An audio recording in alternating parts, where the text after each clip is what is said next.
Good evening student. आज हम sale of partnership firm to company मतलब कन्वर्जन ऑफ कंपनी, ये जो टॉपिक है, इस टॉपिक का फर्स्ट प्रॉब्लम देखने वाले हैं।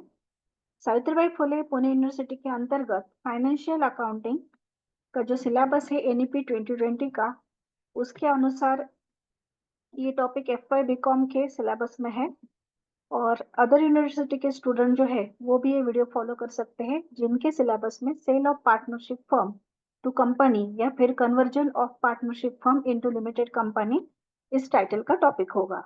तो हम फर्स्ट प्रॉब्लम देख रहे हैं। तो यहाँ पर पार्टनरशिप फर्म जो होती है उसका कन्वर्जन कंपनी में होता है या फिर पार्टनरशिप फर्म को सेल किया जाता है कंपनी को। तो जो प्रोसेस होती है उसमें हमें फर्स्ट परचेस कंसिडरेशन निकालना होता है, मतलब परचेस प्राइस। सेकंडली हमें जो फर्म होती है उसके सभी अकाउंट्स क्लोज करने होते हैं। तो अकाउंट्स क्लोज करते वक्त मतलब बुक क्लोज करते वक्त realization account, partners capital account, cash या फिर bank account and new company account prepare करना होता है। उसी के साथ जिस फॉर्मेट में परचेस कंसिडरेशन पेड होता है मतलब परचेस प्राइस पेड होती है, तो उसके भी हम सेपरेटली अकाउंट निकाल सकते हैं। एंड लास्ट में हमें जो न्यू कंपनी है उसका बैलेंस शीट प्रिपेयर करना होता है। तो जो बैलेंस शीट होता है वो पूरी तरह से परचेस कंसिडरेशन जो है उसके ऊपर डिपेंड होता है। तो यहाँ पर हम फर्स्ट प्रॉब्लम देख रहे हैं। तो यहाँ पर जो परचेस कंसिडरेशन है वो लमसम दिया गया है। दो मेथड्स होती है, एक तो नेट एसेट मेथड या फिर लमसम अमाउंट दी जाती है। तो यहाँ पर लमसम परचेज कंसिडरेशन दिया है, सो यहाँ पर हमें जो परचेज कंसिडरेशन का स्टेटमेंट है वो नहीं निकालना है। तो सिर्फ हमें अकाउंट निकालने हैं और बैलेंस शीट प्रिपेयर करना है। तो पहले मैं आपको प्रॉब्लम एक्सप्लेन करती हूँ, बाद में हम इसका सोल्यूशन लेंगे। तो स्टार्ट करते हैं। फर्स्ट प्रॉब्लम जो है conversion of partnership firm into limited company या फिर sale of partnership firm to company. तो स्टार्ट करते हैं फर्स्ट प्रॉब्लम।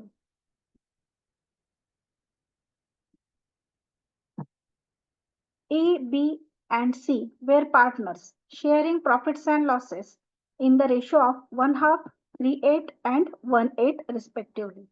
तो यहाँ पर देखिए, ये जो बेस है यहाँ पर 2 है, यहाँ पर 8 है, यहाँ पर 8 है। तो हमें क्या करना होगा, जो पहला रेशो है मतलब A का, तो उसका बेस हमें 8 करना है। तो 8 करना है तो किस अमाउंट से मल्टीप्लाई करेंगे तो 8 होगा, 4 से मल्टीप्लाई करेंगे तो 8 होगा। तो यहाँ पर हमें 1 को 4 से मल्टीप्लाई करना है, 2 को भी 4 से मल्टीप्लाई करना है। तो यहाँ पर हमारा रेशियो आएगा 4:3:1। वो मैंने नेक्स्ट स्लाइड में कैलकुलेशन करके बताया है। अभी यहाँ पर बैलेंस शीट दिया गया है। बैलेंस शीट में कैपिटल है ए, बी एंड सी का। रिजर्व जो होता है वो हमें पार्टनर्स को डिस्ट्रीब्यूट करना होता है उनके प्रॉफिट शेयरिंग रेशो में।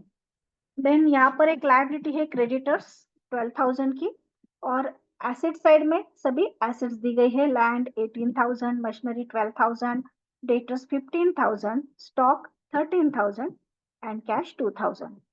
अभी एडजस्टमेंट देखिए। Messrs. A, B and C decided to sell their business on above date to D Limited. A, B, C ने डिसाइड किया कि वो अपना बिजनेस डी लिमिटेड नाम की कंपनी को सेल करेंगे। Lump sum amount of purchase consideration was fix ₹63,000। तो परचेज की प्राइस जो है बिजनेस की वो डिसाइड हुई है 63,000। और जब वो परचेस प्राइस है उसमें वो एसेट्स एंड लायबिलिटीज जो है नीचे दी गई वैल्यूएशन में लेंगे। तो यहाँ पर दी गई है लैंड, वो 22,000 को लेंगे, मशीनरी 11,000 को लेंगे, डेटर्स 14,000 को, स्टॉक 12,000 एंड गुडविल 4,000। लायबिलिटीज की वैल्यूज नील है। तो ये जो एसेट्स है जब हम बैलेंस शीट प्रिपेयर करेंगे तो ये एसेट्स बैलेंस शीट में आएगी, ये price. Next, purchase price of land and machinery was paid by D Limited in equity share of 10 each for ₹33,000। मतलब जो 63,000 की परचेस प्राइस है वो उन्होंने किस तरह से दी, तो 33,000 उन्होंने इक्विटी शेयर्स के फॉर्म में दिए। Debtors and goodwill was paid for in its 6% debenture for ₹18,000। And debtors and goodwill की जो अमाउंट है 18,000 वो उन्होंने 6% डिबेंचर के फॉर्म में दी। and the purchase price of stock was paid in cash for rupees 12,000 and 12,000 rupees उन्होंने cash में दिए। तो जो 63,000 का डिवाइडेशन था वो 33,000 इक्विटी शेयर्स में, 6% डिबेंचर में 18,000 एंड कैश में 12,000। नेक्स्ट है क्रेडिटर्स जो है वो फर्म ने पे किए एट अ डिस्काउंट ऑफ 2.5%। तो यहाँ पर 12,000 के जो क्रेडिटर्स है वो 2.5% डिस्काउंट से पे हुए और एक्सपेंसेस ऑफ कन्वर्जन है 500 के। तो 6% डिबेंचर्स जो है 6% डिबेंचर्स जो है डी लिमिटेड के वो क्या किए, रियलाइज किए फर्म ने एट पार वैल्यू, मतलब वो सोल्ड किए 18,000 को। एट पार मतलब जितने के थे उतने को उन्होंने सोल्ड किए। तो यहाँ पर मैंने पहले रेशो का कैलकुलेशन आपको बताया है, बाद में मैं जो लेजर अकाउंट हमें प्रिपेयर करने हैं वो बताती हूँ। तो देखिए रेशो मैंने इस तरह से कैलकुलेट किया है, 1/2 जो था उसको 4 से मल्टीप्लाई किया तो 48 हो गया। अभी यहाँ पर 38 48 48 इस तरह से जो रेशियो है वो है 4:3:1। तो प्रॉफिट शेयरिंग रेशियो आएगा 4:3:1। अभी जो लेजर प्रिपेयर करने हैं वो है फर्स्ट रियलाइजेशन अकाउंट, ऊपर लिखना है in the books of firm realization account. Second ledger हमें प्रिपेयर करना है वो है पार्टनर्स कैपिटल अकाउंट। तो यहाँ पर 3 पार्टनर्स है तो अमाउंट के लिए हमने 3 कॉलम्स प्रिपेयर किए। नेक्स्ट अकाउंट हमें निकालना है कैश अकाउंट का। नेक्स्ट न्यू कंपनी का मतलब डी लिमिटेड का अकाउंट। एंड नेक्स्ट हमें जो शेयर्स डिस्ट्रीब्यूट करने हैं पार्टनर को तो उसके लिए इक्विटी शेयर्स का अकाउंट। तो इस तरह से लेजर अकाउंट हम प्रिपेयर करेंगे और लास्ट में हमें बैलेंस शीट प्रिपेयर करना है जो न्यू कंपनी का होगा डी लिमिटेड का 1 अप्रैल 2024 का। तो इस तरह से हमें ये सभी जो अकाउंट्स है वो पहले ड्रॉ कर लेने हैं। अभी पोस्टिंग हम स्टार्ट करते हैं। तो पोस्टिंग हम करेंगे यहाँ से, मतलब एसेट साइड जो है वहां से। तो एसेट साइड में लैंड, मशीनरी, डेटर, स्टॉक, ये जो चारों एसेट है वो हम लेंगे रियलाइजेशन के डेबिट साइड में। तो फर्स्ट हम रियलाइजेशन के डेबिट साइड में सभी एसेट जो है उनकी पोस्टिंग कर लेते हैं। तो यहाँ पर हमने ली टू लैंड 18,000, ये सभी अमाउंट जो है बैलेंस शीट की है। To machinery 12,000, to debtors 15,000, to stock in trade 13,000। इस तरह से हमने जो एसेट्स है वो ले ली है। सिर्फ क्या रह गया है, कैश। तो कैश का बैलेंस हम कैश अकाउंट में लेंगे डेबिट साइड में। सो कैश अकाउंट के डेबिट साइड में टू बैलेंस ब्रॉट डाउन 2,000। इस तरह से एसेट साइड की पोस्टिंग हो गई। अभी लायबिलिटी साइड, लायबिलिटी साइड में जो कैपिटल है वो कैपिटल अकाउंट में जाएगा। ए का कैपिटल 18,000, बी का 13,500, सी का 12,500। एंड रिजर्व जो है वो हम तीनों को डिस्ट्रीब्यूट करेंगे 4:3:2 में, सॉरी 1 में, 4:3:1 में। तो हम कैपिटल अकाउंट के क्रेडिट साइड में बैलेंस लिखेंगे पहले बाय बैलेंस ब्रॉट डाउन, हर एक का कैपिटल हर एक के कॉलम में लिखेंगे। बाय रिजर्व ये हमने डिस्ट्रीब्यूट किया है 4:3:1 में। तो 4,000 को हमने 8 से डिवाइड किया, 500 का 1 शेयर आया, 500 इंटू 4 2,000, 500 इंटू 3 1,500 एंड 500 इंटू 1 500। इस तरह से रिजर्व डिस्ट्रीब्यूट किया। अभी जो रिमेनिंग लायबिलिटी है उसमें है क्रेडिटर्स। तो क्रेडिटर्स हम लिखेंगे रियलाइजेशन के क्रेडिट साइड में। सो रियलाइजेशन के क्रेडिट साइड में हम लिख रहे हैं बाय क्रेडिटर्स 12,000। इस तरह से हमने बैलेंस शीट का पोस्टिंग कर दिया। बैलेंस शीट जो है उसका सिंगल इफेक्ट आता है। अभी एडजस्टमेंट में से हम जो परचेस कंसिडरेशन है उसकी पोस्टिंग करेंगे। तो यहाँ पर देखिए परचेस कंसिडरेशन दिया गया है 63,000। तो उसका पहला इफेक्ट जो है वो रियलाइजेशन के क्रेडिट में आएगा और सेकंड इफेक्ट हमने जो डी लिमिटेड का अकाउंट प्रिपेयर किया है वहां पर आएगा। तो यहाँ पर हम लिखेंगे by D limited account 63,000 in bracket purchase consideration due. और उसका सेकंड इफेक्ट जाएगा जो हमने डी लिमिटेड का अकाउंट प्रिपेयर किया है उसके डेबिट साइड में टू रियलाइजेशन अकाउंट 63,000। इस तरह से हमने परचेस कंसिडरेशन ड्यू की एंट्री की। अभी हम परचेस कंसिडरेशन डिस्चार्ज की एंट्री करेंगे। तो यहाँ पर देखिए परचेस कंसिडरेशन कैसे डिस्चार्ज हुआ है, इस पैराग्राफ में दिया गया है। Purchase price of land and machinery paid by D limited in equity share of 10 each for rupees 33,000, मतलब इक्विटी शेयर में 33,000 है, डिबेंचर में 18,000 है एंड कैश में कितना है 12,000। तो इस तरह से हम पहला इफेक्ट देंगे डी लिमिटेड के क्रेडिट में। तो डी लिमिटेड के क्रेडिट में by equity share in D limited 33,000, by 6% debenture of D limited 18,000 and by cash account 12,000। तो यहाँ पर हमारा जो डी लिमिटेड का अकाउंट है वो टैली हो जाता है जब हम परचेज कंसिडरेशन डिस्चार्ज करते हैं या फिर पेड करते हैं। अभी सेकंड इफेक्ट जो है वो इक्विटी शेयर्स जाएंगे कैपिटल अकाउंट में, देन 6% डिबेंचर जो है वो सेल किए हैं तो वो जाएंगे 6% डिबेंचर जो है वो सेल किए हैं सो वो जाएंगे कैश अकाउंट के डेबिट साइड में, और कैश भी जाएगी कैश अकाउंट के डेबिट में। तो हम वन बाय वन इफेक्ट दे रहे हैं। पहले हम कैश अकाउंट की तरफ जाते हैं। कैश अकाउंट के डेबिट साइड में हम लिखेंगे टू डी लिमिटेड अकाउंट 12,000, ये कैश का इफेक्ट है जो कैश में परचेस प्राइस मिली है। देन 6% डिबेंचर हमने सोल्ड किए हैं तो इसका इफेक्ट हमने दिया टू 6% डिबेंचर अकाउंट 18,000। अभी जो शेयर्स है उसके लिए हमने एक सेपरेट अकाउंट प्रिपेयर किया है, इक्विटी शेयर्स अकाउंट। तो यहाँ पर हम डेबिट साइड में लिखेंगे टू डी लिमिटेड अकाउंट 33,000। ये जो इक्विटी शेयर्स है वो हम लास्ट में डिस्ट्रीब्यूट करेंगे क्योंकि ये जो शेयर्स होते हैं ये क्लोजिंग कैपिटल बैलेंस के रेशियो में डिस्ट्रीब्यूट करने होते हैं, सो हम ये लास्ट में डिस्ट्रीब्यूट करेंगे। अभी जो रिमेनिंग एडजस्टमेंट है वो हम कर लेते हैं। तो रिमेनिंग एडजस्टमेंट में यहाँ पर हमें जो एसेट्स की प्राइस है वो दी गई थी, तो जब हम बैलेंस शीट प्रिपेयर करेंगे तब ये अमाउंट्स लेंगे। अभी रिमेनिंग एडजस्टमेंट में सिर्फ एक ही एडजस्टमेंट बची है, वो है creditors were paid off at a discount of 2.5% and conversion expenses है 500। तो उसका इफेक्ट देंगे हम रियलाइजेशन अकाउंट के डेबिट साइड में। सो रियलाइजेशन अकाउंट के डेबिट साइड में हमने पहले से ही एसेट्स पोस्टिंग की हुई है, क्रेडिट में हमने क्रेडिटर्स पोस्टिंग किए हैं, पीसी ड्यू की एंट्री की है। अभी डेबिट साइड में हम लिखेंगे to cash account creditors 2.5% discount less करके लिए हमने 12,000 के ऊपर 2.5% डिस्काउंट हमने निकाला है, तो वो माइनस करके हमने अमाउंट ली है 11,700 एंड एक्सपेंसेस ऑफ कन्वर्जन है 500। तो दोनों की टोटल मिलाकर आउटर में आए 12,200।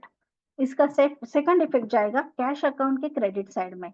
सो कैश अकाउंट के क्रेडिट साइड में हम लिखेंगे बाय रियलाइजेशन अकाउंट 12,200।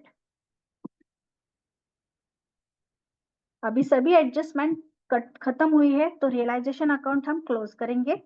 तो रियलाइजेशन अकाउंट क्लोज करके उसका जो बैलेंस आएगा, तो क्रेडिट साइड बढ़ी है 75,000, उसमें से डेबिट साइड माइनस करके जो बैलेंस आएगा वो हम पार्टनर्स को डिस्ट्रीब्यूट करेंगे उनके प्रॉफिट शेयरिंग रेशियो में। तो बैलेंसिंग फिगर मतलब प्रॉफिट आया है 4,800, वो हमने 4:3:1 मतलब 8 से हम डिवाइड करेंगे। तो 8 से डिवाइड करके हमें निकालना है। तो ए को आया 2,400 का शेयर, बी को आया 1,800 का शेयर एंड सी को आया है 600 का शेयर। तो ये जाएगा कैपिटल अकाउंट के क्रेडिट साइड में। तो कैपिटल अकाउंट में पहले से हमने ये पोस्टिंग कर रखी है, तो यहाँ पर हम क्रेडिट साइड में लिखेंगे बाय रियलाइजेशन अकाउंट 2,400, 1,800 एंड 600। अभी हमें कैपिटल अकाउंट क्लोज करना है, तो कैपिटल की क्रेडिट साइड बड़ी है क्योंकि डेबिट में कुछ भी पोस्टिंग नहीं है। तो यहाँ पर हमारी ये जो अमाउंट आई है मतलब 22,400, देन 16,800 एंड 13,600। तो इनका हमें रेशो निकालना है। ये जो रेशो है वो किस लिए निकालना है, तो जो शेयर्स है वो हम इस रेशो में डिस्ट्रीब्यूट करेंगे। तो यहाँ पर आप 0 0 कैंसिल करके 2 से डिवाइड करते जाइए, तो लास्ट में आपको एक रेशो मिलेगा।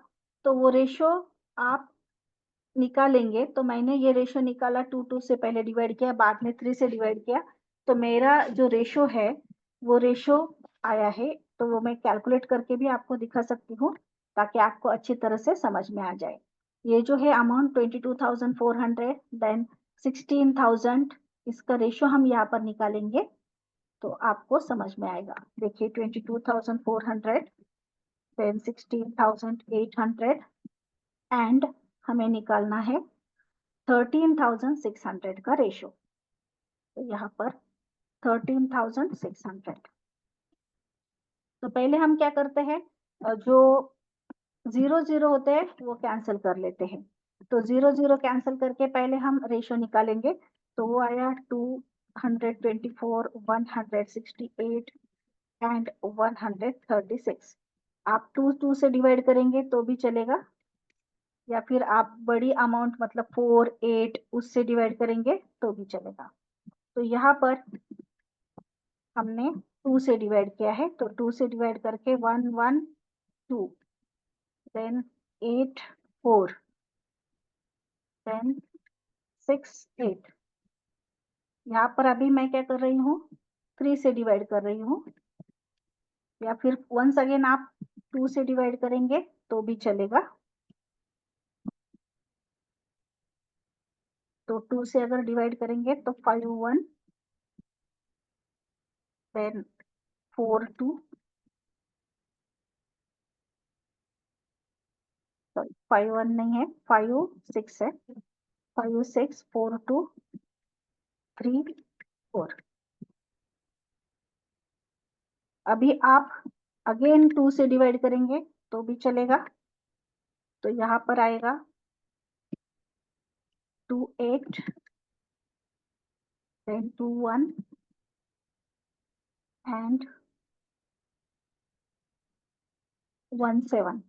तो आपका जो रेशो है फाइनल वो होगा 28:21:17। तो इसकी आप टोटल करेंगे तो ये जो टोटल है वो आएगी 66। तो 66 से हम क्या करेंगे, जो 33,000 है उसको डिवाइड करेंगे, तो ये हमारा फाइनल रेशो आ गया है।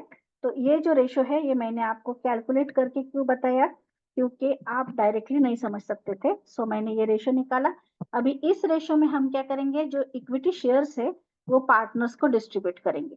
तो यहाँ पर हम ये जो रेशो है, इस रेशो में पार्टनर्स को जो शेयर्स है वो डिस्ट्रीब्यूट करेंगे।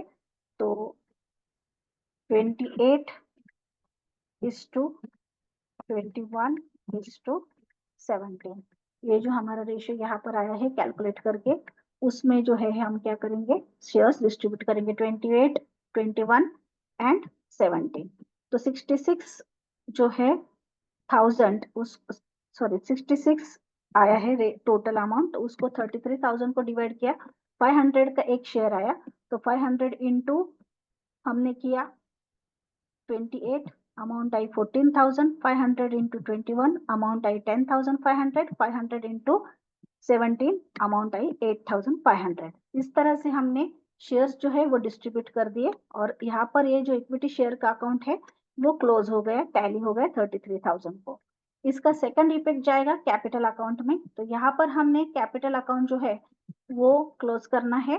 तो कैपिटल अकाउंट जो है उसका बैलेंस पहले से ही था, मैंने जैसे आपको बताया था, रिजर्व था, रियलाइजेशन की अमाउंट थी।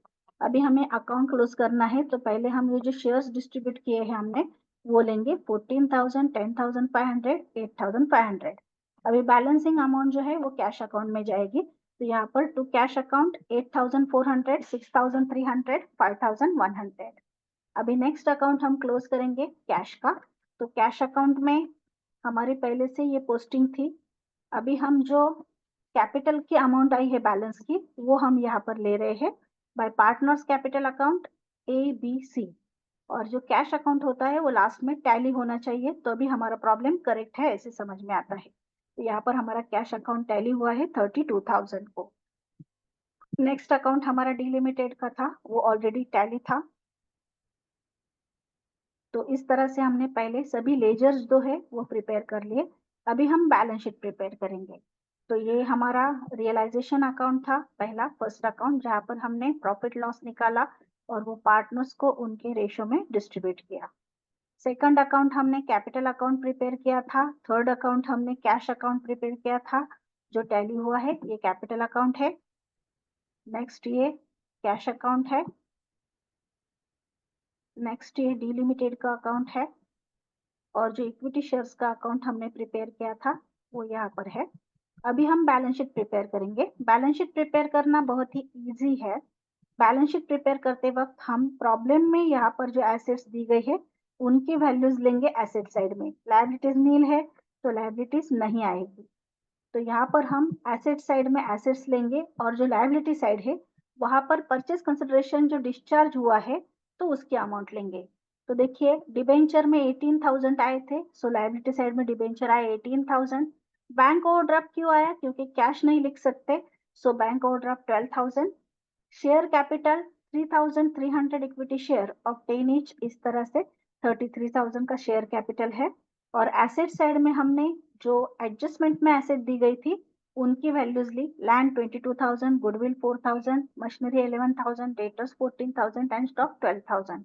इस तरह से हमारा बैलेंस शीट टैली हुआ है 63,000 को। यहाँ पर हमारा फर्स्ट प्रॉब्लम जो है वो कंप्लीट हुआ है। Thank you.